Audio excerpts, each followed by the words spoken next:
On Wednesday, July 1st, the United States is playing against Bosnia, and one of their players steps on the foot or ankle of one of the Bosnian players, and he receives a red card, which means he's not able to play in the next round, which would have been the round of 16. Everybody tries to get at least to the round of 16. Now, it wasn't just any player. It was the best player or the leading scorer for the United States, Folarin Balogun. I think that's how you say his name. So, I mean, the United States, they're thinking, man, we're screwed. Our best player is not going to get to play. Well, have no fear, because the United States, the president of the United States, is just going to call FIFA and see if he could just get that overturned. Now, I know what you're thinking. No way is that going to happen. They're not going to overturn a red card. It's never been done in the history of the World Cup. Stick around. Woo. All right, this is going to be interesting. Go ahead and like the video. Let's see what we can see. For the first time in FIFA World Cup history, a player sent off with a red card has been allowed to play in the very next match after a personal phone call from the country's president. Wow. Should sports be separated from politics? Folarin Balogun received a straight... There you go, Folarin Balogun. Okay, I came close. He received a red card during the match against Bosnia. See, I mean, I don't know. I suppose that it looks pretty bad. I don't know. It's bad enough to get a red card. But anyway, I guess that's besides the point. Herzegovina. Red card during the match against Bosnia and Herzegovina, which under normal FIFA World Cup rules carries an automatic one-match suspension. That suspension would have ruled him out of the United States round of 16 match against Belgium. Then something unprecedented happened. According to multiple reports, President Donald Trump personally called FIFA president and asked him to review the decision. FIFA maintains that the decision was made independently by its disciplinary body. The ruling has sparked outrage across the football world. Belgium's Football Federation said it was astonished, while head coach Rudy Garcia joked, "I didn't know July 5th was April Fool's Day." The Belgian Federation is reportedly exploring possible legal options. Should political leaders have any role in influencing decisions at the FIFA World Cup, or should football remain completely independent from politics? Well, I mean, in true fashion, I mean, this is how it works. One party says it didn't happen. That's not really how it goes. And then the president comes out and said, no, actually, I did that. Because the FIFA was saying that they weren't influenced. He never called, but he did. But this is just so crazy. And this is how things are work over there in the U.S. right now. I mean, I'm not trying to get all angry about that, but man, it's just crazy that this can actually happen. I mean, we're just talking about sports. Like, if you get a red card, you get a red card. Does anybody out there know, has that ever been overturned? Like, it just not even in the World Cup? I know it hasn't in the World Cup. It's the first time that it's been overturned in the in the World Cup. At least that's what I know. But like they said, the president didn't call FIFA, or did he? And I'm a person that loves sports and was a good athlete. I mean, I'm sorry. I maybe he was, but I don't see that. But you know, everything else, he's a good athlete. He has the highest golf score in the history of the world, and he's the greatest at everything. Whatever you're good at out there, he's better than you. Guarantee you that. And I'm a person that loves sports and was a good athlete, and I understand sports really well, really well. And that wasn't a foul. This referee, who is a little bit suspect, if you check his past. Yes, I asked for a review by FIFA. I spoke to a man who's highly respected. Okay, so I guess he didn't like make a threat for them to overturn it or anything. He just asked for a review. I mean, is that so bad to ask for a review? And it's up to FIFA whether or not they review, which FIFA doesn't have the greatest history when it comes to corruption, that's for sure. So apparently they reviewed it and they reinstated him to play against Belgium. So, and a lot of people had a lot to say about that, especially this next guy. And on behalf of all Americans, thank you for getting rid of that ridiculous red card. Oh, God.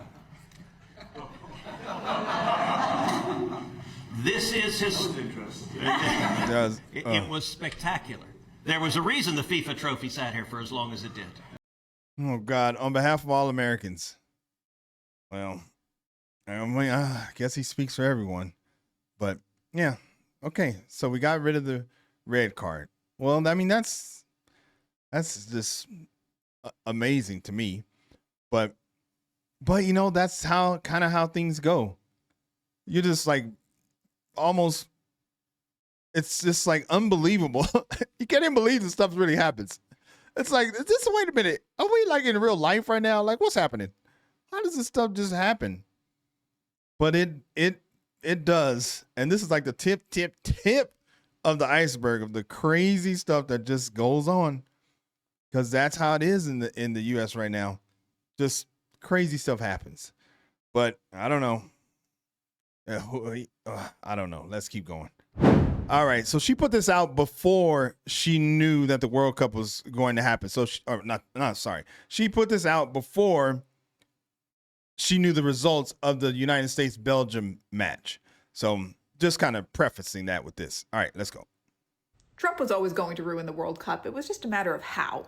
And overturning this red card is absolutely ridiculous because if USA beats Belgium tonight, it is completely and entirely tainted. Yeah. Now, Team USA making it as far as they have, love that, great. We're just happy to be at the party.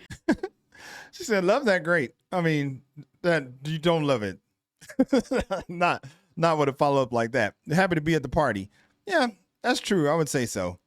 The United States men's team, USMT, they haven't been historically great. Definitely not as great as the women's. Love that, great. We're just happy to be at the party. But now, if they win, I understand why everyone hates Team USA. Or specifically Donald Trump. It's not necessarily the players' fault, but it certainly is FIFA's fault. Corruption within FIFA has been an issue for many, many years. Yeah, it definitely has been. Widely known and widely criticized and talked about throughout the sports world. But Donald Trump being able to call up FIFA and say, hey, you know what, guys? We're kind of hosting you and we'd really like you to take another look because, you know, we're kind of doing really good. And who knows, maybe Donald Trump thinks he's going to get a trophy or get to keep the trophy if Team USA wins. And honestly, I would love for Team USA to win.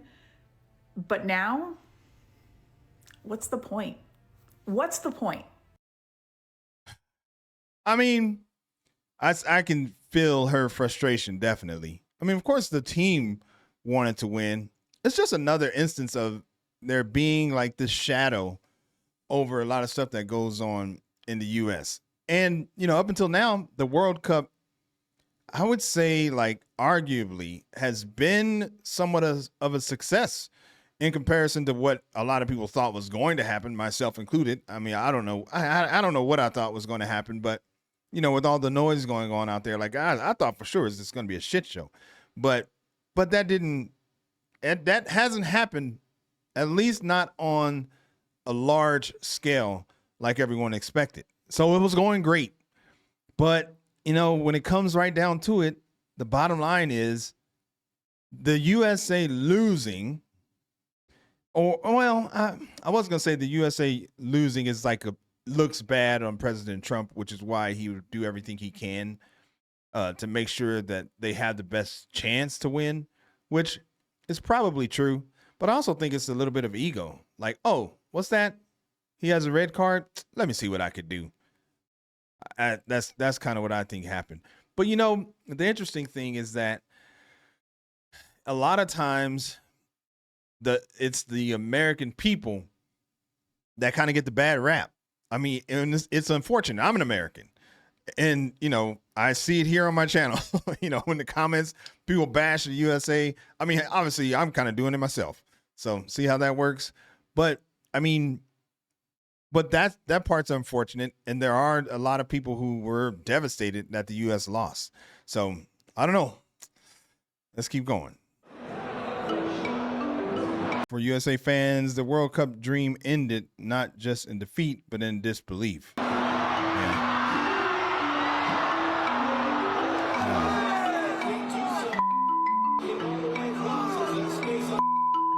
play, they didn't show up.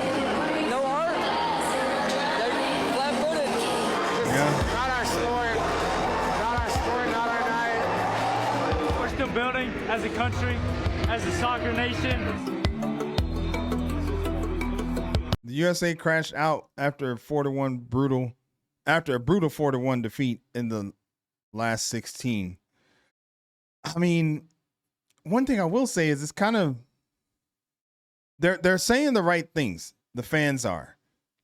Like, I don't see a lot of arrogance, which is what a lot of people in the US are known for. They're basically saying it wasn't our night. You know, I think those things are good, not our sport. I mean, he's being honest. That's not their sport. So I thought that was interesting. The atmosphere was lit until they put up a stinker. They didn't want to try. I mean, it was just bad. I mean, no effort. We didn't put shots on goal. We didn't have through balls. We didn't have anything. It was bad. I mean, that dude knows what he's talking about. We didn't put shots on goal. No through balls. I mean, that's like kind of surprising if you don't, you know, if you haven't been paying attention, or maybe if you have, because usually people think that the U.S. doesn't know anything. they don't even know what kind of ball they play with. Balls didn't have anything. It was bad.